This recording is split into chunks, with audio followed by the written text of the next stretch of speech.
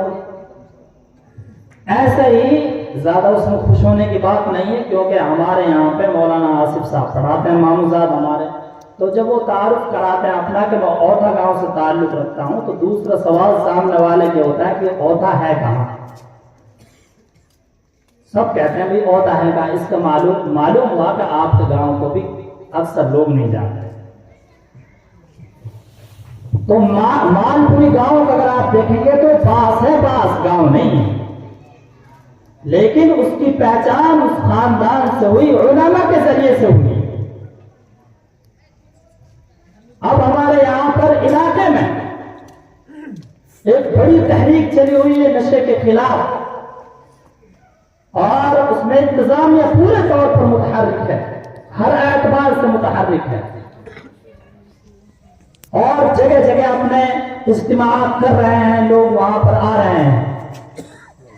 آپ کو معلوم ہونا چاہیے، بہت سنجیدگی کے ساتھ میں بتا رہا ہوں کہ نشہ چاہے اس میں افیم ہو، اسمیک ہو، بھانگ ہو، شراب ہو، اور جتنی بھی قسم نشے کی ہو سکتی ہیں، وہ بغیر ایک پورے سسٹم کے ساتھ پسر نہیں سکتا.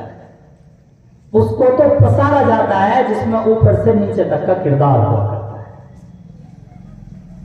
آپ کو معلوم ہونا چاہیے کہ ہندوستان کے اندر اکثریت میں مسلمان اگر کہیں آباد ہے تو وہ کشمیر میں آباد ہے، وادی میں آباد ہے. اس کے بعد اکثریت میں اتنے تعداد میں اگر مسلمان کہیں آباد ہے تو میوات میں آباد ہے. لیکن میوات وہاں سے کئی درجے بہتر ہے.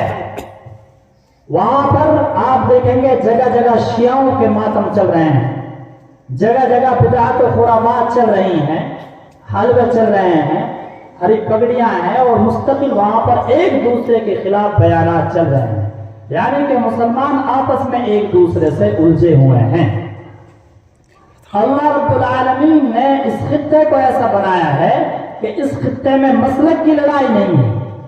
اس خطے میں اللہ رب العالمین نے تنظیموں کی لڑائی نہیں رکھی، تحریکوں کی لڑائی نہیں رکھی، قومیت کی لڑائی نہیں رکھی ہے. اللہ رب العالمین نے خاص کرم کیا ہے کہ پوری دنیا میں اگر میوات کا اگر نام ہوتا ہے تو دعوت و تبلیغ کے نام سے نام ہوتا ہے، اور اس نام سے ہمارا ادب و احترام ہوتا ہے. ہم کہیں چلے جائیں ہمارا ادب و احترام ہوتا ہے.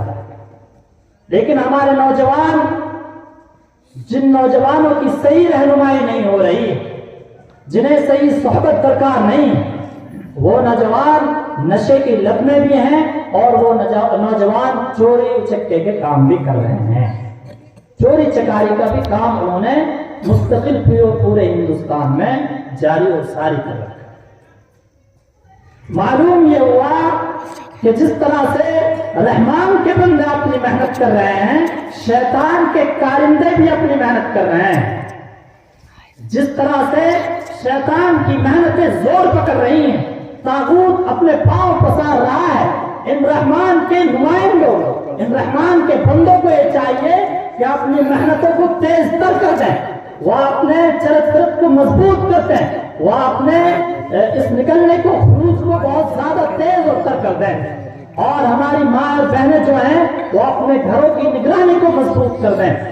میں یہ چاہتا ہوں ہمارا گاؤں، اس گاؤں کا جو تعارف ہو وہ دین داری کے ساتھ. میں نے ذکر کیا کہ پاڈرا گاؤں، ایک بار یہ تحریک چلی کہ گاؤں میں 100% ہمیں نمازی چاہیے اور مسجد کو 24 گھنٹے آباد کرنا ہے. تو اس گاؤں میں 7 گاؤں نے اپنے نام پیش کیے تھے، جن میں سب سے پہلے اپنا نام پیش کرنے والا گاؤں پاڈرا تھا، جس نے دکھایا کہ ہمارے یہاں پر 100% نمازی ہیں، اور اس کی وجہ جو دعوت و تبلیغ سے جڑے ہوئے افراد ہیں ان میں خوب چلے. اور اس گاؤں میں آج بھی ایک مسجد ہے، حالانکہ میرا اپنا ذاتی طور پہ ماننا ہے کہ مسجد اب بہت زیادہ ہونی چاہیے، جگہ جگہ بڑھ جانی چاہیے تاکہ لوگ نماز پڑھنے میں آسانی ہو.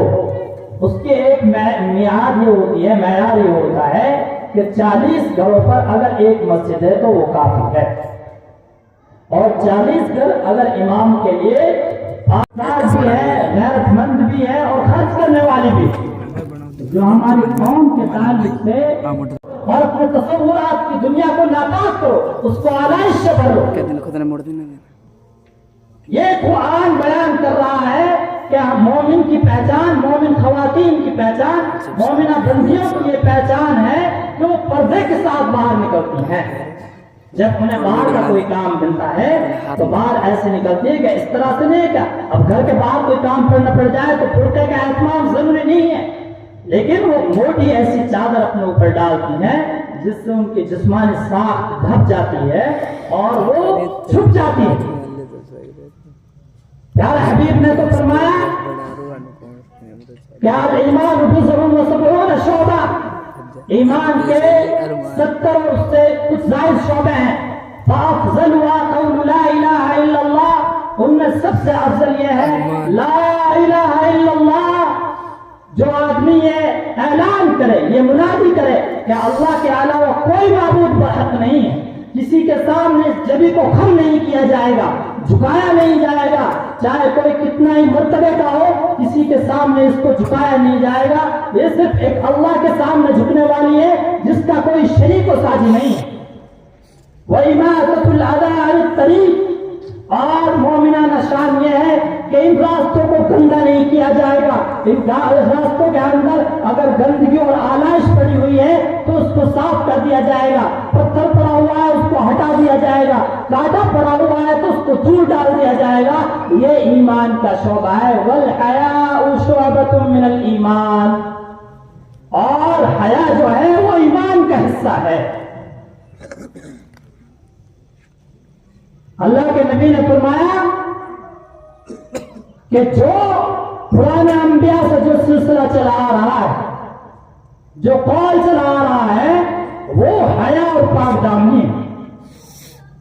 اور جب حیا اور پاک دامنی ختم ہو جائے فَفْعَلْ بِمَا شِئْتَ، پھر چاہے تو کچھ بھی کرتا جائے، اپنے زبان کو دراز کرتا جا، اپنے بڑوں کے سامنے اپنے زبان کو بے لگام کر دے، اپنے بڑوں کا احترام نہ کر، ان کی بے توقیری کر اور آپس میں گالم گلوچ کر، اور تو اپنی نظروں کو خیانت میں مبتلا کر اور اپنے مال میں خیانت میں تو مبتلا ہو جا. تو کچھ بھی کرتا جا، اگر حیا فوت ہو جائے تو پھر تو کچھ بھی کر سکتا ہے. سب سے پہلے حیا فوت ہوتی ہے، تب اس کے بعد میں یہ کام ہوتا ہے. گاؤں کی ایک دیوار پر یہ بات ثبت کر دی جائے، لکھ دی جائے کہ ہماری ماں اور بہنیں عزت و پاک دامنی والی، ہماری ماں اور بہنیں عزت و پاک دامنی والی ہیں، غیرت مند ہیں اور حیا والی ہیں. قرآن کے پیغام سب کے پاس جانا چاہیے. اور جب ہم حیا کریں گے تو ایک صالح معاشرہ تشکیل پائے گا جس میں علماء کی قدر ہوگی، جس میں عورتوں کی قدر ہوگی، جن میں بچوں کی قدر ہوگی، جن میں بوڑھوں کی قدر ہوگی، نوجوانوں کی بھی قدر ہوگی. ایک ایسا معاشرہ تشکیل پائے گا جسے اسلام چاہ رہا ہے اور جو پیارے حبیب صلی اللہ علیہ وسلم نے جس کی تشکیل کی. بہرحال گفتگو طویل کرنا مقصد نہیں ہے، مقصد یہ ہے کہ آپ بہت مبارک ہیں. آپ انشاءاللہ العزیز اٹھنے سے پہلے آپ کو مغفرت کے پروانے دیے جائیں گے. اور جو لوگ اس سلسلے میں جمع ہونے والے ہیں، جو شرکت کرنے والے ہیں، کل قیامت کے دن اللہ رب العزت ان کی بھی لاج رکھنے والے ہیں. وہ ایک ایسی مجلس میں جمع ہوئے تھے جہاں اہل قرآن کو اعزاز و اکرام کیا جا رہا تھا، اہل قرآن کو نوازا جا رہا تھا، جن کے تعلق سے قرآن اللہ کے نبی نے فرمایا کہ حدیث قدسی ہے کہ اہل اللہ و خاصۃ، یہ اہل اللہ اور اس کے خاص لوگ ہیں.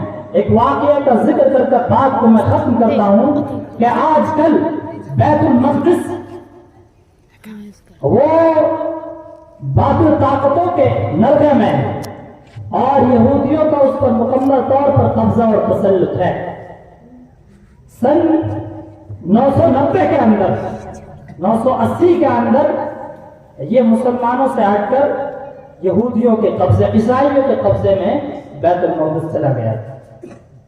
تو اس وقت میں عماد الدین رحمت اللہ علیہ انہوں نے یہ طے کیا کہ بیت المقدس کو ہم دوبارہ فتح کریں گے۔ جو صلاح الدین ایوبی کے استاد ہیں، اکالیق ہیں اور ان کے بادشاہ ہیں، اور ان کے بعد صلاح الدین ایوبی کا ہی نمبر آتا ہے جن کے ہاتھ پر اللہ رب العالمین نے بیت المقدس کو فتح کیا تھا۔ سن 987 کی بات ہے۔ اس موقع پر اچانک سے عیسائیوں نے حملہ کیا اور عماد الدین زنگی رحمت اللہ علیہ کو شکست دی اور وہ پسپا ہو گئے۔ تو انہوں نے یہ قسم کھائی کہ جب تک میں ان عیسائیوں سے بدلہ نہیں لے لوں گا تب تک میں کسی چھت کے نیچے نہیں آؤں۔ وہ شامیانہ لگاتے تھے، خیمہ لگاتے تھے، وہاں بیٹھے تو انہوں نے جنگ کے لیے اپنے لوگوں کو تیار کیا اور تیار کرنے سے پہلے داد و دہش کی اور اپنے جتنے بھی جنگی جوان تھے سب کو نوازا اور خوب داد و دہش کی۔ تو ان کے اس خاص وزیر نے یہ فرمایا کہ بادشاہ سلامت، اس رقم کو آپ لوگوں میں اور تقسیم کیجیے، عوام لوگوں میں، اور جو مخصوص روپے آپ مسجدوں میں اور پڑھنے والے بچوں میں اور فقیروں میں تقسیم کرتے ہیں اس کو کم کر لیجیے، اس میں سے ان کے وظیفے کو کم کر دیجیے۔ اتنا کہنا تھا کہ بادشاہ عماد الدین زنگی سرخ ہو گیا اور اس نے کہا کہ تیرا ناس جائے، تجھے اندازہ بھی ہے کہ تو کن کے وظیفے سے کم کرنے کی بات کر رہا ہے؟ یہ معصوم بچے اور وہ ان کے اساتذہ جو ان کو پڑھانے والے ہیں اور یہ بچے جو پڑھنے والے ہیں یہ ہمارے لیے دعائیں کرتے ہیں تب ہم میدان جنگ میں لڑتے ہیں، اور جب ہم ایک بار وار کرتے ہیں تو وار ہمارا خطا کر سکتا ہے، اور جب یہ دعائیں کرتے ہیں تو ان کی دعائیں کبھی خطا نہیں کرتی ہیں بلکہ اللہ رب العزت کی بارگاہ میں وہ قبول کی جاتی ہیں۔ ہماری جنگ تو اصل یہ لڑ رہے ہیں، تو یہ اپنی طاقت پر، شان و شوکت پر تجھے گمان ہو رہا ہے، تو یہ بات کر رہا ہے کہ ان کے وظیفے کو کم کر دیا جائے، ان کو جو رقم دی جاتی ہے اس کو کم کر دیا جائے اور اس کو لوگوں میں اور اپنے فوجیوں میں تقسیم کر دیا جائے اور ان کو اور بڑھا کر تقسیم کر دیا جائے، بلکہ اصل جنگ لڑنے والے تو ہمارے یہ معصوم بچے ہیں۔ ان معصوم بچوں کی بنا پر یقین جانیے گاؤں ہمارے سلامت ہیں، ورنہ جتنی برائیاں اور بدکاریاں ہو رہی ہیں تو پورے طور پر عذاب کو مسلط ہو جانا تھا، جس طرح سے حدیث میں صاف طور پر بات آتی ہے۔ بہت مبارکبادی کے قابل ہیں آپ تمام لوگ کہ آپ تمام لوگوں نے وقت نکالا ہماری مائیں اور بہنیں یہاں خاص اللہ رب العالمین پیارے حبیب کی محبت میں اس مجلس میں جمع ہوئی اور آپ لوگ جمع ہوئے، قرآن کی نسبت سے آپ جمع ہوئے، فرشتوں نے آپ کو اپنے حصار میں رکھا، اپنی نورانیت میں رکھا۔ اللہ رب العالمین آپ کے بیٹھنے کو قبول فرمائے، اللہ رب العالمین پڑھنے پڑھانے کو قبول فرمائے۔ یقینی طور پر ان کے استاذ محترم نے جو محنت کی ہے آپ تمام لوگوں کے سامنے ہے، جس طرح سے وہ دل کھول کر اور جد و جہد کر رہے ہیں، صبح میں کھڑے ہوتے ہیں، الہا و زاری کرتے ہیں، اللہ سے مانگتے ہیں، ان بچوں پر محنت کرتے ہیں اور جس اعتبار سے اپنے آپ کو کھپاتے ہیں، یقینی طور پر اگر دیکھا جائے تو اپنے آپ میں ایک بڑے جد و جہد کا مسئلہ ہے۔ اللہ رب العالمین ان کو اپنے جانب سے شان میں بدل ان کو نصیب فرمائے اور اجر جزیل عطا فرمائے۔ وآخر دعوانا الحمدللہ رب العالمین۔